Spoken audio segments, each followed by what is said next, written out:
Hello，各位，欢迎来到最新一期的博客观实验室。我们现在是在杭州啊。我们今天是来看一下三星最新发布的 Galaxy Fold 7以及 Flip 7，还有最新的 Flip FE。其实对于三星来说啊，它是折叠屏布局最早的厂商之一。但是随着国产品牌的一些大力的发展，可能就觉得三星的这个折叠屏现在除了质感之外，是不是在其他的配置方面有一些落后？那三星呢，终于也在这一代痛定思痛，突然发现自己才是折叠屏的这个大佬。于是经过了3代折叠屏的沉寂这一代折叠屏一跃成为了目前市面上最轻最薄的折叠屏产品。OK， 我们现在给大家来看一下刚刚发布的这个三星的 Z Fold 7以及 Z Flip 7两款产品。Fold 7我们拿到的这个是蓝色的这个版本也是它今年的这个主打色。整个这个机器的厚度非常非常薄，是目前市面上所有量产折叠屏里面最薄的一款。然后它的这个 SIM 卡的位置是在这个屏幕顶上的。这个和其他机器不一样，其他机器大部分都放在底部，它今年是放在了上半部分。后面的这个镜头模组改回了之前的那个设计，这个我非常喜欢。它去年的那个有3个亮圈的那个设计，我属实是有点不太理解。改回了这个以前的镜头模组之后，我觉得整机的这个颜值提升了不少。这个蓝色的这个效果还是非常不错的。我们再来看一下整个的这个铰链的厚度。可以说三星在沉寂了这段时间之后终于想起来自己才是折叠屏的鼻祖。这代机器的这整体的质感和做工都是非常不错的。这一代的内屏取消掉了之前用了很多代的那个屏下的摄像头技术，采用了正常的这个挖孔的摄像头技术我觉得从正常的这个体验效果来说，毕竟它的成像质量是要好过屏下摄像头的嘛，所以说我也可以理解。整体的这个效果要比之前屏下的那个好非常非常多。来看一下它整个的这个感觉。然后熄屏的时候给大家看一下这个折痕的位置。其实你用手摸上去的话，这真的是三星史上折痕最薄的一块机器。它整个的这个折痕的这个质感你拿手摸上去都已经不是很明显了，只是在阳光下面我们还能看出来毕竟它是一个物理的痕迹。亮屏之后几乎就完全看不到了，非常好。我们再来看一下这个 USB-C 口的这个距离，几乎已经没有什么再缩减的空间了。这次这个机器整机的重量是215克，宽度呢是跟 W25 差不多的比之前的这个 Fold 6要宽一些。很多人不喜欢三星 Fold 系列那个长条形类似于遥控器的那种设计它现在变成了这种更像一个直板屏的这个设计，我觉得很多人会觉得还不错。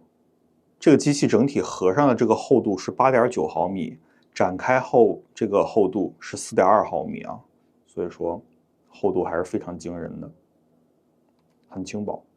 然后我们再来看一下 Flip 7我拿到这个是黑色。它这次最大的升级就是外屏变成了一个全面屏。之前的那个 Flip 6不是下面还有一点点的那个小边框嘛，周围的边框也比较粗。它升级为 Flip 7以后呢，就是变成了2个摄像头像挖孔一样的这个效果，剩下的位置全都是屏幕。我们可以去看一些小组件以及负一屏相关的内容。上面下滑呢，也可以去进行一些快捷指令的设置。通知中心，整体来看的话，它外边的这个小屏还是用来获取信息的一个屏幕，它并不想让你把所有的应用程序都放在外屏去使用，更多都是以小组件和卡片的形式去呈现的。它还是希望用户在使用的时候，更多的是要翻开内屏进行使用内屏看下来的话，区别就不大了，并且这个机器的厚度也并没有 Fold 7看起来那么惊艳Flip 还是一个以颜值为主它有很多多彩的配件去搭配，让很多女生可以有更多的选择。包括现在外屏的这个可视面积增大了之后呢，你也可以在外屏上面去设置更多好看的花纹以及图案，让它更百搭一些。包括我们看一下它这次有很多我个人觉得很好看的这个外屏，刚才这个狗狗这种外屏，你也可以把它换成你们自己家的小宠物，让它一直在外屏陪着你，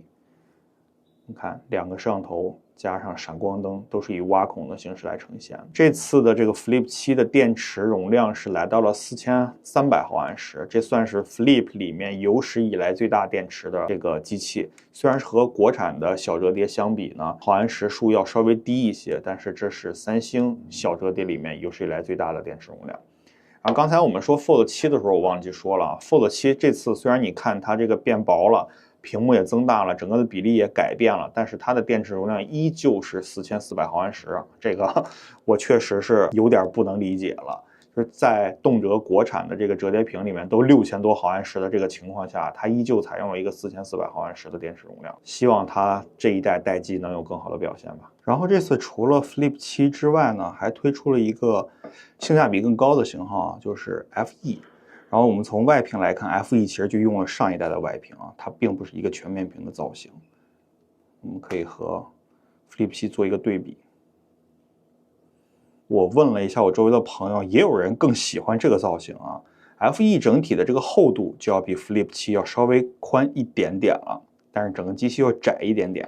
这次的这个 Flip 7它有一个优势，就是它翻开以后啊，它是一个21:9的屏幕，之前不都是22:10吗？很多人就会觉得这个折叠屏翻开以后，这个屏幕太细长了，在使用的时候觉得这个比例很奇怪啊。这次它也依旧恢复成了一个21:9的一个屏幕比例，就跟大部分的直板手机的屏幕比例是一样的。但是 FE 因为它用的老模具嘛，所以说 FE 依旧是一个更长的比例。表现来看的话，就是它相同的这个高度，它的屏幕更窄一些，所以说它的比例就更长一些。确实啊，2个机器放在一起的话，这个比例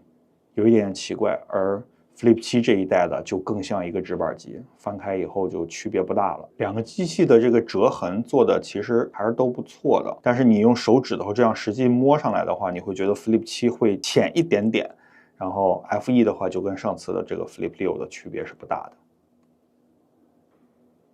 这个红色我还蛮喜欢的，我这个颜色蛮亮眼的。对于姑娘来说，可能这个颜色更适合一些吧。今年手表部分呢，总共发布了3款啊，一个是第8代啊，这个是最简洁的一款产品。然后我个人也是觉得它的颜值是最高的，因为它最像那种简约设计的这种风格，就是一个纯平的表面，然后整个这个表款的薄度也很薄。它这次呢，采用了一个全新的快拆式设计，就在后面这样一放。这样就整个表就拿下来了，是一个完全没有表耳的设计啊。在替换一些表带的时候，你也会非常的方便，就直接这样一摁就上去了。颜值我觉得这个简约的这个表盘也是非常高的，但是呢，它侧边就没有表冠了，是2颗按键。